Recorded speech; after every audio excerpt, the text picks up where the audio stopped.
with Maria and welcome to SC Global News. From the 2025 National Christmas Tree lighting near White House to the Latin Patriarch Pisibella's 4-day pastoral visit to Detroit, we have many stories to cover.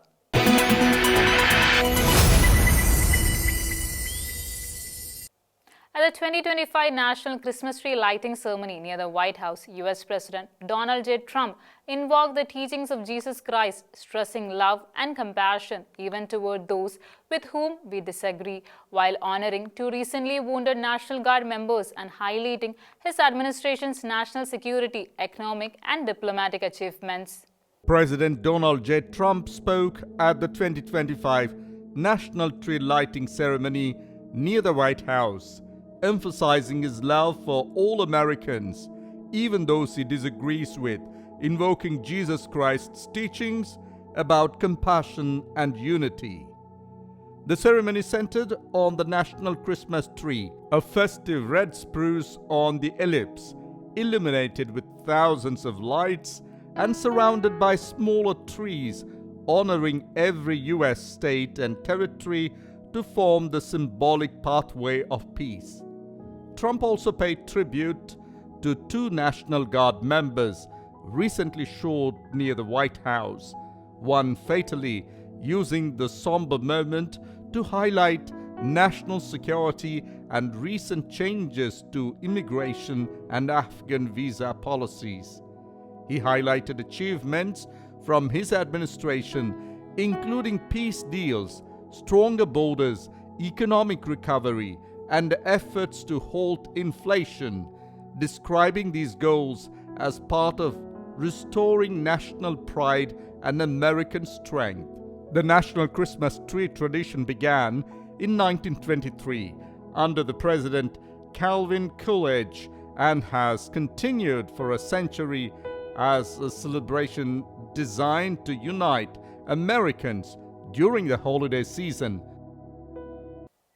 The Vatican has released a summary on the long-debated question of women becoming deacons following Cardinal Giuseppe Petrucci's presentation of the findings of two study commissions to Pope Leo XIV.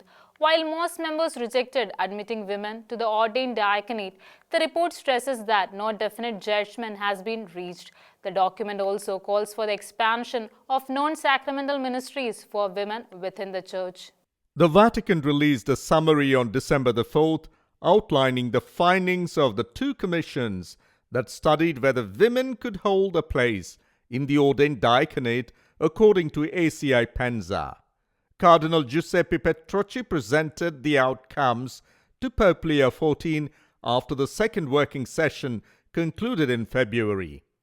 Sources reported that the commission ruled out female admission to the sacramental diaconate with 7 votes in favor of rejecting the proposal and 1 against.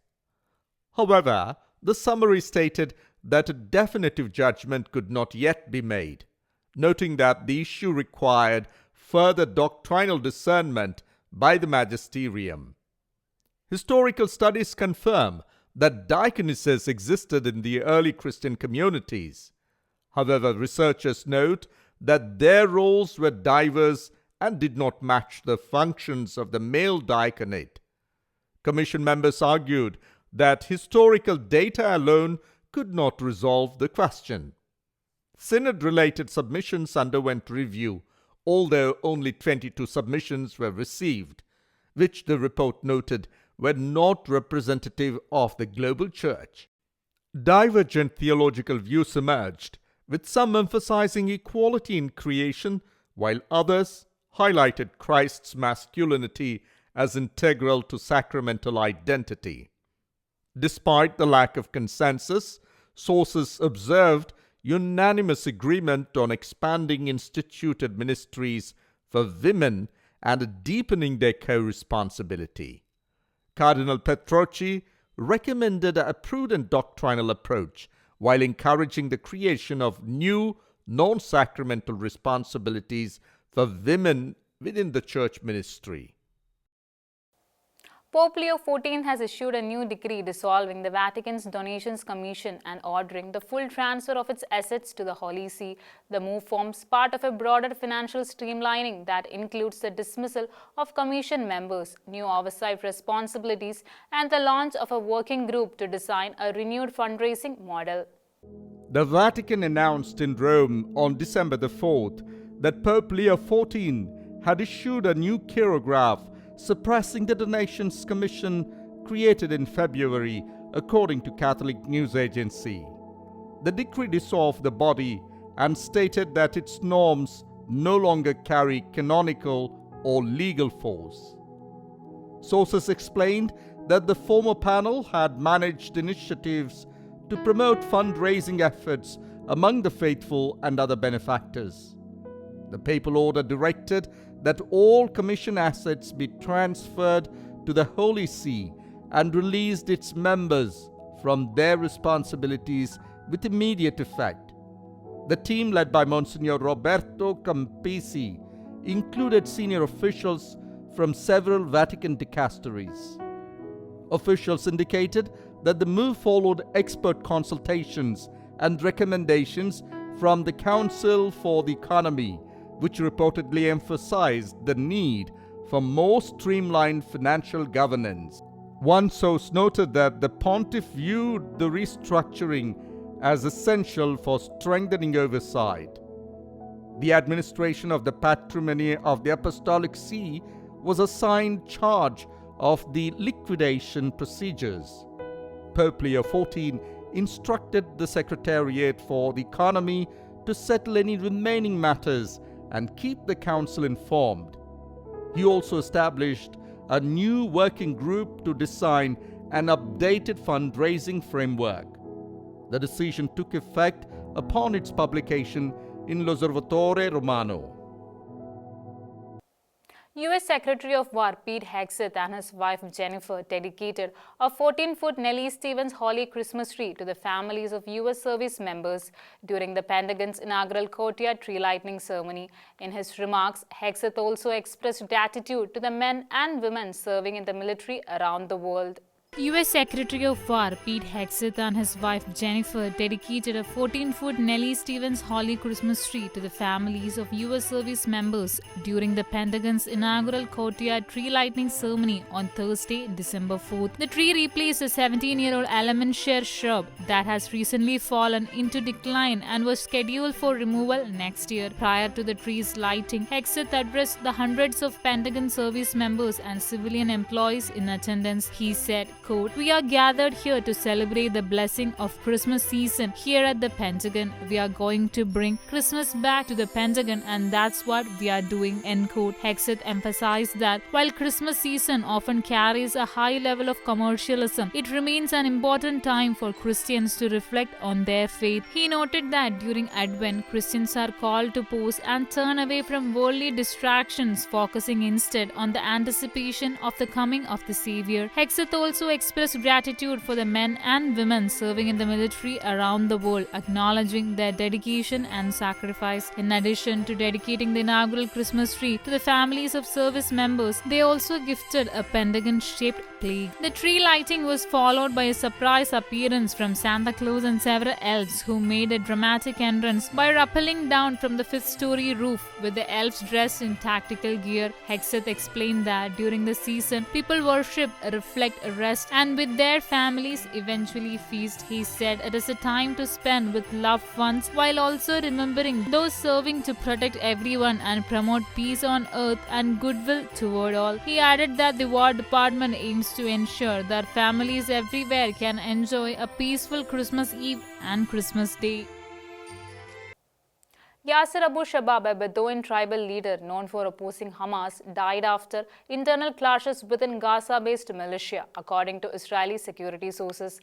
Hamas had labeled him a collaborator and allegedly targeted him due to his growing cooperation with Israel. In the same area, the IDF reported killing more than 40 Hamas operatives, including senior figures, during recent operations.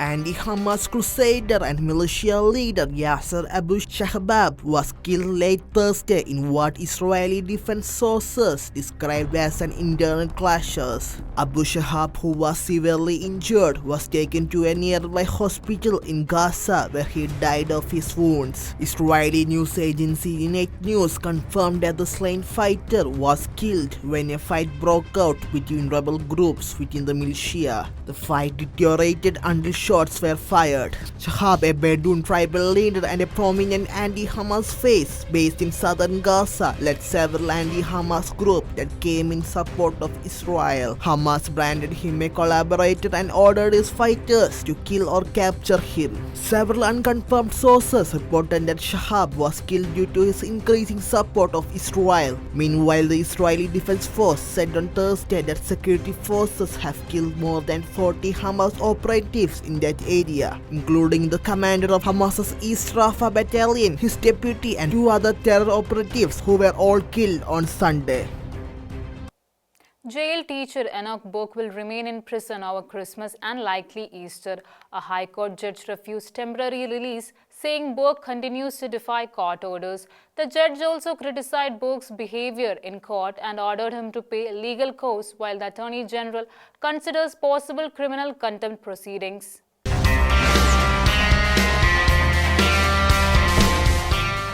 Anti-Hamas crusader and militia leader Yasser Abu Shahbab was killed late Thursday in what Israeli defense sources described as an internal clashes. Abu Shahab, who was severely injured, was taken to a nearby hospital in Gaza where he died of his wounds. Israeli news agency sgnews confirmed that the slain fighter was killed when a fight broke out between rebel groups within the militia. The fight deteriorated until shots were fired. Shahab, a Bedouin tribal leader and a prominent anti-Hamas face based in southern Gaza, led several anti-Hamas groups that came in support of Israel. Hamas branded him a collaborator and ordered his fighters to kill or capture him. Several unconfirmed sources reported that Shahab was killed due to his increasing support of Israel. Meanwhile, the Israeli Defense Force said on Thursday that security forces have killed more than 40 Hamas operatives in that area, including the commander of Hamas's East Rafah battalion, his deputy, and 2 other terror operatives who were all killed on Sunday.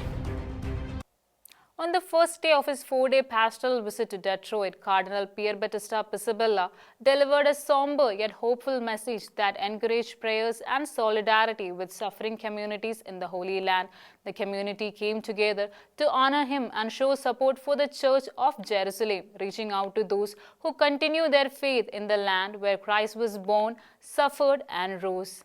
The Chaldean community in Metro Detroit gathered with others from across Southeast Michigan as Cardinal Pierbattista Pisabella OFM, the Latin Patriarch of Jerusalem, visited St. Thomas Chaldean Catholic Church in West Bloomfield to celebrate Mass. Cardinal Pisabella visited Detroit on December 4th, the first day of a 4-day pastoral trip, joining Detroit Archbishop Edward J. Weissenberger, Chaldean Bishop Francis Y. Calabeth, and others. He offered a somber yet hopeful message urging prayers and solidarity with suffering communities in the Holy Land. In his homily, Cardinal Pisabella reflected on the prophet Isaiah's message of renewal after catastrophe, connecting it to the present suffering and humanitarian turmoil in the Middle East. He underscored the Church's responsibility to foster peace and provide stability amid such hardship. The Patriarch said that hope cannot exist on its own, it relies on faith. He added, quote, "I have visited Gaza multiple times during the war, and what I have seen is a vast expanse of ruins. Everything has been shattered, not only buildings but lives. The level of human suffering is immense. Without faith, the situation appears without hope or future. Yet with faith, we see things differently." End quote. The community gathered to welcome Cardinal Pisabella and express solidarity with the Church of Jerusalem, extending support to Christians who remain faithful in the land where Christ was born, suffered, and rose. Cardinal Pisabella reminded attendees that when believers stand united, the Church in its suffering is never abandoned. Father Adam Nowak, Vice Chancellor of the Archdiocese of Detroit, shared that the goal of this event is spiritual and to express our closeness to our suffering Christian brothers and sisters of the Holy Land. In October, Catholics in the Archdiocese responded generously to Detroit Archbishop's request for aid to Gaza.